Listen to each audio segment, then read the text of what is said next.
Good afternoon, this is Jeff, Sewer Tech Northwest. Here at property address, sorry, bear with me, I forgot to jot it down here. 2033 Southeast Ash Street here in Portland, located down the basement at the rear left corner of the basement. It says you face the house from the street. That's how I describe everything. Dropping into a 4-inch cast iron cleanout. Water's running. We'll start seeing that water flow here in about 10 or 15 feet. We're avoiding running water here as the toilet that ties into this stack directly above us is actually leaking. So we'll see water flow here in just a moment. So yeah, I mean that's probably what I would do. Just go with a hybrid electric. And right here, there we go. Put it down on the ground or whatever. I mean, you have options since the place is wide open. I mean, if you wanted to go, say, tankless, for instance, you could gas tankless. You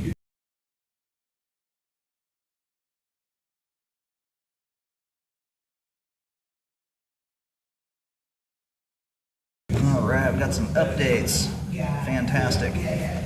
Swapping to 4-inch ABS. Very quickly after that, over to 4-inch 3034 PVC pipe. Then back to, usually when you see the swap back over to black pipe like that, you're often into HDPE. Looks very similar to ABS. Got a little different hue to it. But where you can tell it's HDPE is how the line bends and turns. You get these really nice sweeping bends rather than hard, rigid turns, and that's what this is looking like so far. The fact that it has no pipe joints thus far too is also an indicator it's HDPE. Very good pipe, extremely strong. Little fun story. I was given the challenge one time. I asked someone how strong or what their favorite pipe was. HDPE came up. He handed me a sledgehammer and challenged me to break it. Just transitioned there to 6-inch 3034. I hit it with a sledgehammer, and the sledgehammer almost came back and hit me in the face. That's how strong the stuff is. Incredibly strong. Now we're into 6-inch pipe here, and this looks like clay pipe, although it may have had a liner shot through it. I haven't seen. You've got a seam right there, but they're so tight it almost looks like a liner went through this thing. Yeah, this looks like it's been epoxy lined. Very nice looking line so far. Super clean. Drains off beautifully.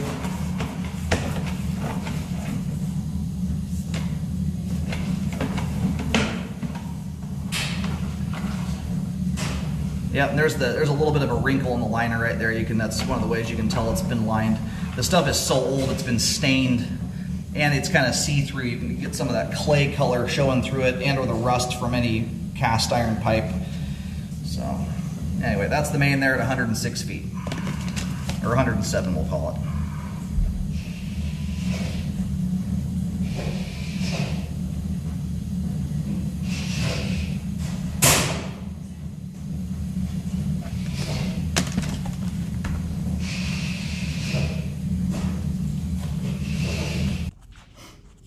All right, turn the water off here. I'm to just kill two birds with one stone. We're gonna pull the camera back to the transition to the CIPP lined pipe here, or epoxy lined pipe, which is gonna put us at the street curb just to verify where the line's traveling to.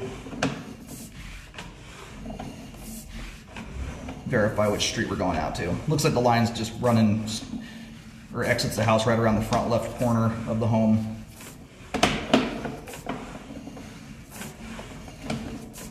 Now, the folks living here have kept this thing spiffy clean. It's unreal.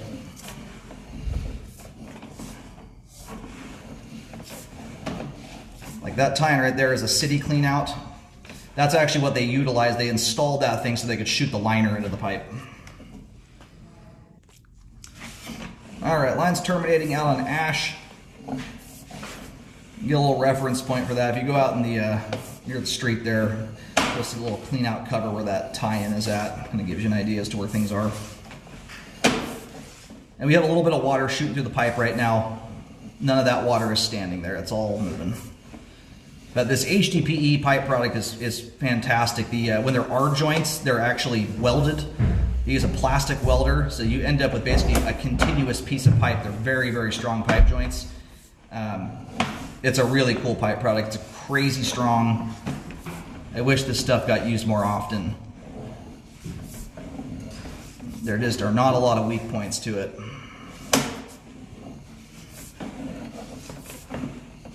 The stuff actually comes on spools. They can unroll it. It's kind of amazing. All right, little tiny bit of a slip right here at the transition. The joint there is completely sealed. There's no evidence whatsoever that any of that is exposed to the ground. There's no dirt staining or anything of the sort, and it would be quite obvious if that were the case. ABS and 3034 PVC all look good. It's a very nice looking line.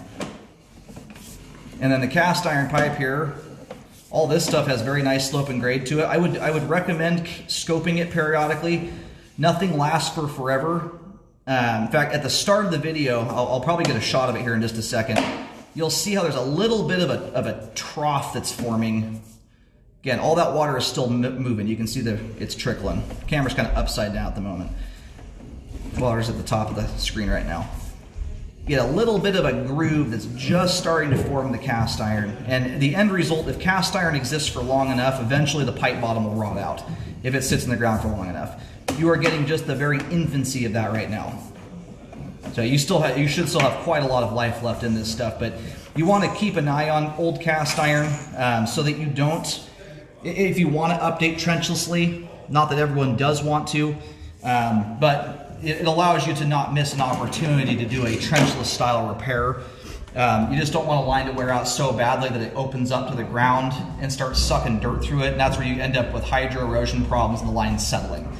And then you lose the ability to do that type of repair, which is often more convenient, especially under a floor down here. But at the very same time, if you have any plans of doing updates at some point way down the road, digging would make more sense at that juncture in time anyway. So great flow end to end. All the pipe materials, the cast iron is in good condition for its age. Every inch of the line is graded beautifully. All the updated pipe is all in very nice condition and spotless clean. Sewer line is functioning properly at this time. Very nice looking line there.